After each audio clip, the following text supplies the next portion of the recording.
Sorry for that interruption. So we were assigning an editor. So these are the journal editors or editors that are available to help in the editorial process. The chief editor, chief journal editor can assign these other editors to continue with the process. So if you were to assign, then you would select the person that you want to assign. So for example, you can assign it to Dr. James Odhiambo, and then their privileges, you will give them privileges. In this case, the privileges here, or the privileges that are available, is that this participant is only allowed to recommend an editorial decision and will require an authorized editor to record the editorial decision. So once you select this, this assigned editor cannot complete the process. You have to now, after they have performed their role, you still have to make the decision. The final decision will require an authorized editor to record editorial decisions. So that then comes back to you as the chief editor of Joe Exa journal, or chief editor of this journal. So, and then here you can choose the a predefined message to use, or fill out the form below. So you can say assign editor. So, and then you can put in a message, please proceed, or actually you don't even have to type. You can type a custom message, or just use a standard template which is provided here. So the moment you select assign editor, there is a custom message. There is a generic message. This is not custom. This is a generic message. It is a template. So the following submission has been assigned to you to see through the editorial process. So, and then the details of that, the abstract, and other details. And this is an automated message, and once you assign, it will automatically go to the inbox of Dr. James Odhiambo once you say okay.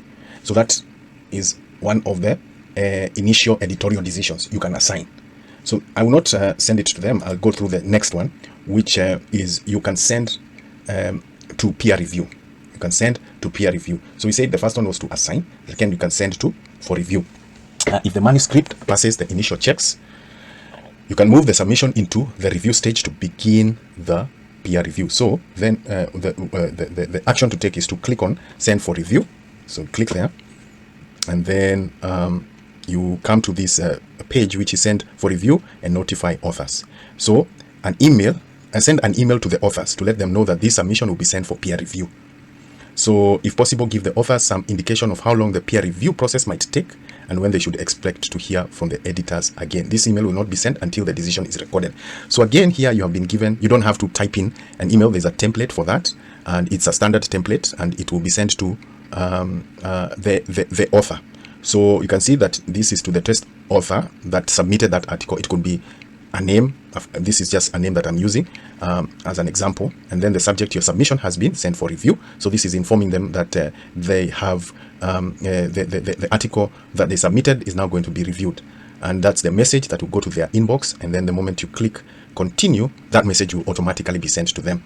So in this case, we'll cancel just to demonstrate the next option that you have as a journal editor. And the last and final option that you have is to decline the submission. So if the article, the submission does not pass the initial screening, you may decline the submission. So you will just click on that button, and it will take to a page called decline submission, and a standardized email from a template appears here on the screen. You can actually type in your custom message, but to save time, this one has already been generated for you, and it's to the author, and your submission has been declined. Dear author, I'm sorry to inform you that after reviewing your submission, by the title of that, the editor has found that it does not meet our requirements, and then the moment you click on record decision, that will be sent, and that submission has been declined. So those are the possible options that you have as the journal editor. So I will cancel that decision.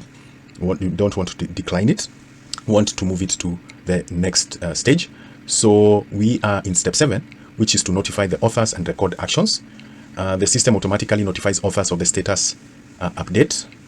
You can add notes or instructions in the editorial comments visible only to the journal staff. Ensure that you document the reasons for decisions clearly to maintain transparency and assist with the potential appeals. So when you look at this screen, there's quite a lot of things that you can do even before you either assign, send for review, accept, and skip review. By the way, we have not talked about this part, but you can accept and skip the review process. This is I would say not very likely. Review or peer review is a necessary practice, but there could be cases where you accept that manuscript and you skip the review process. Maybe in situations where that manuscript has already been reviewed manually. It has already been reviewed manually, meaning that it has not gone through the OJS system.